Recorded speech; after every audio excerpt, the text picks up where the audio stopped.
ప్రభుత్వంలోని బీసీలకు ప్రాధాన్యత ఇస్తూ అలాగే రాజకీయ పరంగా కూడా అనేక మంది బీసీలకు ప్రాధాన్యత ఇస్తున్నటువంటి సందర్భం కూడా మనందరూ కూడా ఒకసారి గుర్తించాలి. ఈరోజు ప్రభుత్వ పరంగా చూసుకుంటే ఈ రాష్ట్రానికి చీఫ్ సెక్రటరీగా విజయానంద్ గారిని పెట్టారు, ఒక బీసీ అధికారి. రాష్ట్ర డీజీపీగా director general of police Dwaraka Tirumalarao గారు, IPS officer, senior IPS officer, ఆయన కూడా ఒక బీసీకి సంబంధించినటువంటి వ్యక్తిగా. మరి మనం తిరుపతి అంటే చాలా ప్రాధాన్యత ఇస్తాం. అలాగే ఎగ్జిక్యూటివ్ ఆఫీసర్గా, టీటీడీ ఎగ్జిక్యూటివ్ ఆఫీసర్గా ఒక బీసీ ఐఏఎస్ అధికారి శ్యామలరావు గారికి ఇవ్వడం జరిగింది. అలాగే పొల్యూషన్ కంట్రోల్ బోర్డు కృష్ణయ్య అని చెప్పేసి ఇంకో బీసీ అధికారికి ఇవ్వడం జరిగింది. సో ప్రభుత్వంలో బీసీలకు అధిక ప్రాధాన్యత ఇస్తూ ఉన్నతమైనటువంటి అధికార పదవులు ఇస్తున్నారని చెప్పేసి ఈ కూటమి ప్రభుత్వం ఇస్తుందని చెప్పడానికి ఇది ఒక నిదర్శనం అని చెప్పి తెలియజేస్తున్నారు.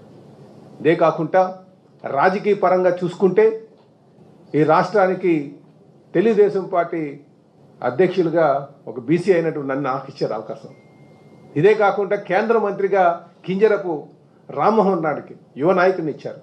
అలాగే ఈ ఉత్తరాంధ్ర ప్రాంతం నుంచి కావచ్చు అనేక మంది 60% దాకా కూడా బీసీలకు ప్రాధాన్యత కల్పించారు రాజకీయ పదవుల్లో. కనుక కూటమి ప్రభుత్వం బీసీలకు అధిక ప్రాధాన్యత ఇచ్చి వారికి అధికారంలో, ముఖ్యంగా రాజకీయ పదవుల్లోని అధికార వ్యవస్థలో కూడా వాళ్ళకి మంచి స్థానం కల్పిస్తారని దానికి ఇదొక నిదర్శనం అని చెప్పి తెలియజేస్తున్నా.